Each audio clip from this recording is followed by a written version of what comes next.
warahmatullahi wabarakatuh. Pada pertemuan kali ini, sebelum dimulai, marilah kita membaca bismillah terlebih dahulu. Bismillahirrahmanirrahim. Di awal semester 2 atau semester genap, kali ini materi pembelajaran sejarah kebudayaan Islam yang bertemakan perkembangan Islam masa Khulafaur Rasyidin. Perkembangan Islam masa Khulafaur Rasyidin di dalam bab 4 ada beberapa kompetensi dasar. Yang pertama yakni menganalisis proses pemilihan Khulafaur Rasyidin. Kemudian yang kedua, menganalisis substansi dan strategi dakwah Khulafaur Rasyidin. Yang ketiga, menilai proses pemilihan Khulafaur Rasyidin. Dan yang keempat yakni menyimpulkan substansi dan strategi dakwah yang dilakukan oleh Khulafaur Rasyidin. Sebelum lebih lanjut mengenai apa sih Khulafaur Rasyidin, maka di sini saya akan menjelaskan pengertiannya.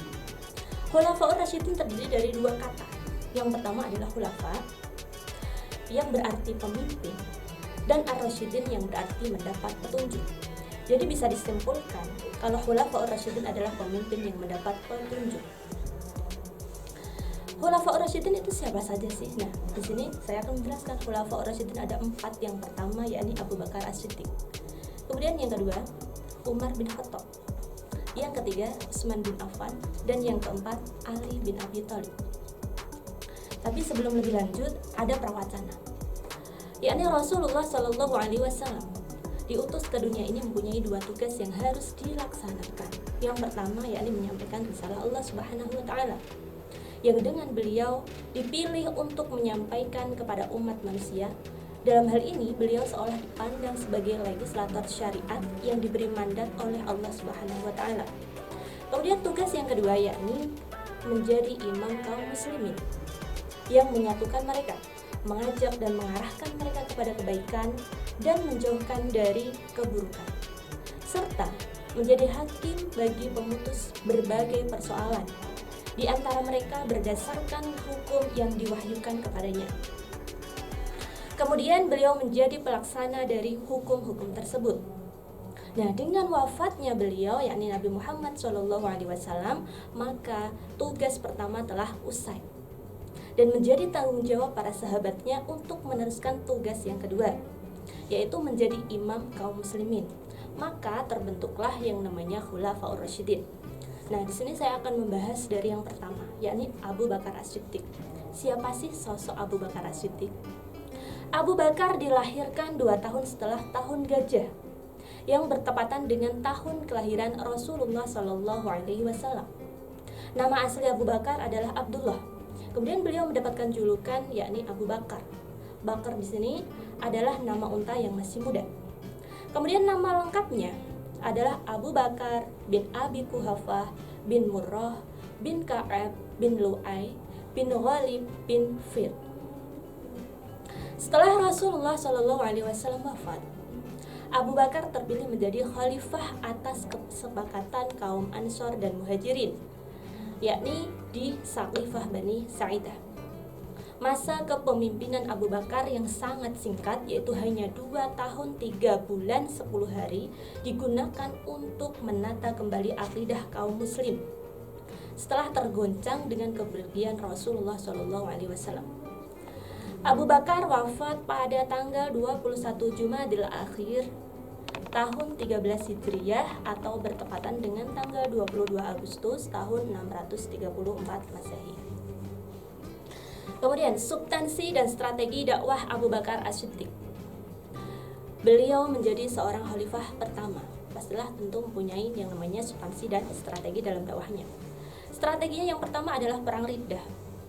Perang Riddah ini untuk menumpas kaum pemberontakan dan orang-orang murtad. Maka di situ disebut Riddah. Riddah itu artinya menumpas orang-orang murtad atau orang yang keluar dari agama Islam. Kemudian strategi yang kedua adalah kodifikasi Al-Quran. Kodifikasi Al-Quran ini atas usulan dari Umar bin Khattab, karena Umar khawatir banyaknya para penghafal Al-Quran yang gugur dalam peperangan, yakni perang Riddah. Akhirnya usulan tersebut diterima oleh Abu Bakar. Nah, kemudian Abu Bakar di situ beliau menunjuk seorang yang bernama Zaid bin Sabit. Zaid inilah orang yang diutus oleh Abu Bakar untuk mengumpulkan ayat-ayat Al-Quran. Kemudian substansi atau strategi yang ketiga dari Abu Bakar yakni perluasan wilayah. Dalam perluasan wilayah, Abu Bakar mengirimkan 5 pasukan ke beberapa tempat. Yang pertama yakni Abu Ubaidah bin Jarrah. Abu Ubaidah bin Jarrah dikirim ke Hims dan Humah. Kemudian yang kedua, Yazid bin Abu Sufyan dikirim ke Damaskus. Yang ketiga, Syurahbil bin Hasanah dikirim ke Yordania. Kemudian yang keempat, Amr bin As dikirim ke Palestina. Dan yang kelima, Ikrimah ibnu Jahal. Beliau menjadi komandan pasukan yang siap siaga menyongkong keempat divisi yang lain. Selanjutnya yakni khalifah yang kedua, yakni Umar bin Khattab. Umar bin Khattab lahir 13 tahun setelah kelahiran Rasulullah SAW. Nama lengkapnya adalah Umar bin Khattab bin Nufail Adi bin Ka'ab bin Lu'ay. Sebelum masuk Islam, sosok Umar sangat ditakuti kaum muslimin. Akan tetapi setelah masuk Islam, Umar membawa kemajuan pesat bagi kaum muslim. Bahkan mendapat julukan dari Rasulullah SAW yaitu Al-Faruq, yang berarti pembeda antara yang hak dan yang batil. Yang kedua adalah pengangkatan Umar bin Khattab menjadi seorang khalifah. Umar bin Khattab menjadi khalifah setelah Abu Bakar. Sebelum dibaiat, Abu Bakar telah menunjuk Umar sebagai penggantinya. Umar mulai memegang tampuk kekhalifahan pada hari Selasa tanggal 22 Jumadil Tsani tahun 13 Hijriah, bertepatan dengan tanggal 13 Agustus tahun 634 Masehi. Umar bin Khattab wafat tanggal 3 Dzulhijjah tahun 23 Hijriah dengan masa kepemimpinan yakni 10 tahun 6 bulan 10 hari. Substansi dan strategi dakwah Umar bin Khattab ada 3. Yang pertama yakni mengatur administrasi negara, kemudian yang kedua mengeluarkan undang-undang, dan yang ketiga membentuk departemen. Kita bahas dari yang pertama yakni mengatur administrasi negara. Dengan mencontoh administrasi yang sudah berkembang di Persia, Umar bin Khattab mengatur pemerintahan menjadi 8 provinsi. Yang pertama Makkah, kemudian yang kedua Madinah, Syria, Jazirah, Basrah, Palestina, dan yang terakhir adalah Mesir. Yang kedua, mengeluarkan undang-undang. Pada masa Umar bin Khattab mulai diterbitkannya undang-undang dengan mengadakan kebijakan peraturan perundangan mengenai ketertiban pasar, ukuran dalam jual beli, dan mengatur kebersihan jalan pasar. Kemudian yang ketiga, membentuk departemen. Beberapa departemen yang didirikan oleh Umar bin Khattab yakni untuk menyongkong roda pemerintahan adalah jawatan kepolisian. Jawatan kepolisian ini yang bertugas menjaga keamanan dan ketertiban, penertiban sistem pembayaran gaji dan pajak tanah, mendirikan pengadilan dalam rangka memisahkan lembaga yudikatif dan eksekutif, departemen pekerjaan umum, dan mendirikan Baitul Mal yang pada masa Umar mulai diterbitkannya mata uang. Selain mata uang, Umar juga ditetapkannya atau menetapkan tahun Hijriyah yang diperhitungkannya yakni sejak Rasulullah SAW hijrah dari Makkah ke Madinah atau Yasrib. Maka tahun itulah dijadikan tahun pertama hijrah. Kemudian yang ketiga, khalifah yang ketiga adalah Utsman bin Affan. Utsman bin Affan lahir di Makkah tahun 5 tahun setelah tahun gajah. Nama lengkapnya adalah Utsman bin Affan bin Abu al-As bin Umayyah bin Abdi Syams bin Abdul Manaf atau Abdi Manaf bin Qusay bin Kilab. Nah, nasab Utsman bin Affan bertemu dengan Rasulullah yaitu pada Abdul Manaf. Utsman bin Affan keturunan Bani Umayyah yang terkenal dengan kekayaannya. Namun Utsman adalah sosok yang dermawan. Utsman mendapat julukan Dzun Nurain atau pemilik dua cahaya. Ini beliau adalah satu-satunya orang yang menikahi dua putri Nabi, tetapi tidak sekaligus. Yang pertama yaitu Ruqayyah dulu. Kemudian setelah Ruqayyah wafat, baru dinikahkan oleh Nabi dengan putrinya yang selanjutnya, yakni Ummu Kulsum. Kemudian yang kedua, pengangkatan Utsman bin Affan. Pengangkatan Utsman bin Affan ini menjadi seorang khalifah. Diangkat sebagai khalifah itu melalui persidangan yang dilakukan oleh Dewan Syuro. Dewan Syuro ini beranggotakan 6 orang, atau biasa disebut atau dikenal dengan nama Ahlul Halli wal Aqdi. Nah, 6 orang sahabat ini terdiri dari siapa saja? Ada Ali, kemudian Utsman, Abdurrahman bin Auf, Sa'ad bin Abi Waqqas, Zubair bin Awam, dan Thalhah bin Ubaidillah.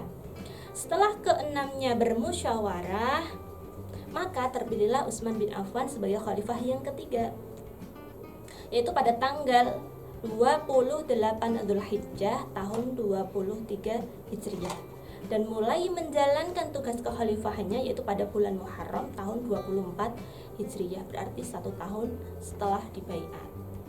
Kemudian yang ketiga adalah substansi dan strategi dakwah yang dilakukan oleh Khalifah Utsman bin Affan. Ada 2, yang pertama perluasan wilayah, kemudian yang kedua adalah pembukuan Al-Quran. Perluasan wilayahnya daerah mana saja sih? Gitu.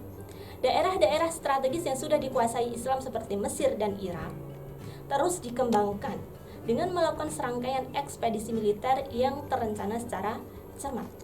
Beberapa wilayah berhasil dikuasai saat kekhalifahan Utsman bin Affan, antara lain Armenia, Tunisia, Siprus, Rhodes, dan bagian yang tersisa dari Persia. Kemudian yang kedua adalah pembukuan Al-Quran. Beda ya, pembukuan sama kodifikasi. Kalau kodifikasi itu baru tingkat pengumpulan ayat-ayat Al-Quran. Akan tetapi kalau sudah masuk pembukuan, ini nanti sudah dibukukan. Pada masa Utsman terjadi perselisihan mengenai cara baca Al-Quran. Utsman kemudian memutuskan untuk melakukan penyerangan atau penyeragaman cara baca Al-Quran. Cara baca inilah yang secara resmi dipakai oleh kaum muslimin. Untuk itu, setelah pembukuan Al-Quran selesai, dibuatlah beberapa salinannya untuk dikirim ke Mesir, Syam, Yaman, Kufah, dan Makkah. Nah, salah satu mushaf aslinya tadi disimpan di Madinah. Mushaf inilah yang kemudian dikenal dengan nama Mushaf Utsmani, yang sampai saat ini kita baca Al-Quran itu juga menggunakan Mushaf Utsmani. Nah, dari situlah perselisihan baca Al-Quran bisa terselesaikan. Kemudian yang keempat adalah Khalifah Ali bin Abi Thalib atau khalifah yang terakhir dari Khulafaur Rasyidin. Ali bin Abi Thalib lahir pada hari Jumat 13 Rajab tahun 600 Masehi di kota Mekah. Nama lengkapnya adalah Ali bin Abi Thalib ibnu Abdul Muthalib, ibnu Hisham, ibnu Abdi Manaf, ibnu Qusay, ibnu Kilab, ibnu Murrahi bin Ka'ab, ibnu Lu'ay. Ali bin Abi Thalib termasuk golongan as-sabiqunal awalun, tapi dari kalangan anak-anak. Ali merupakan sepupu sekaligus menantu dari Nabi. Sejak kecil, Ali hidup bersama dengan Nabi. Oleh sebab itu, beliau terdidik dalam kesempurnaan akhlak dan sifat-sifat yang terpuji. Nah, berkat keberanian, kepahlawanannya, dan kepiawaiannya, tak ada tandingannya, sehingga diberi julukan Asadullah. Asadullah itu yang artinya singa Allah. Kemudian yang kedua adalah pengangkatan Ali bin Abi Thalib menjadi seorang khalifah. Terpilihnya Ali bin Abi Thalib sebagai khalifah atas desakan dari beberapa sahabat Nabi karena adanya kekacauan waktu itu. Akhirnya, Ali bin Abi Thalib bersedia dan dibaiat menjadi khalifah pada tanggal 24 Juni tahun 656 Masehi di Masjid Nabawi. Masa kepemimpinan Ali atau masa pemerintahan Ali bin Abi Thalib penuh dengan gejolak. Hal ini dipicu oleh konflik internal yang muncul silih berganti, sehingga menghambat pemerintahannya. Gejolak ini yang akhirnya itu mengakibatkan pada suatu subuh ketika Ali mau berjamaah pada tanggal 17 Ramadan, beliau ditikam oleh seorang yang bernama Ibnu Muljam. Nah, setelah penikaman 3 harinya, tanggal 20 Ramadan, beliau wafat. Tapi dalam pemerintahannya yang banyak konflik, atau selama pemerintahannya itu banyak terjadi pemberontakan, sehingga masa kepemimpinannya yang begitu singkat hanya dihabiskan untuk menumpas pemberontakan. Beberapa strategi yang dilakukan antara lain: satu, memecat kepala-kepala daerah yang diangkat Utsman bin Affan. Kemudian yang kedua, mengambil kembali tanah-tanah yang dibagikan Utsman kepada keluarganya dan mengembalikannya kepada negara. Dari pembelajaran Khulafaur Rasyidin bisa diambil hikmahnya. Hikmah dari beberapa khalifah. Yang pertama, Khalifah Abu Bakar. Khalifah Abu Bakar As-Siddiq merupakan khalifah yang cerdas, jujur, dan mempunyai kepribadian yang tulus, serta seorang pemimpin yang demokratis. Kemudian Khalifah Umar bin Khattab merupakan sosok yang pemberani, tegas dalam memimpin. Khalifah Utsman bin Affan adalah seorang yang sangat dermawan dan juga cerdas. Dan yang terakhir adalah Khalifah Ali bin Abi Thalib, merupakan sahabat Rasulullah SAW yang banyak mewarisi ilmu beliau, sehingga Ali terkenal juga dengan kecerdasan dan keluasan ilmu yang dimilikinya. Demikian materi yang bisa saya sampaikan, semoga bermanfaat. Wassalamualaikum warahmatullahi wabarakatuh.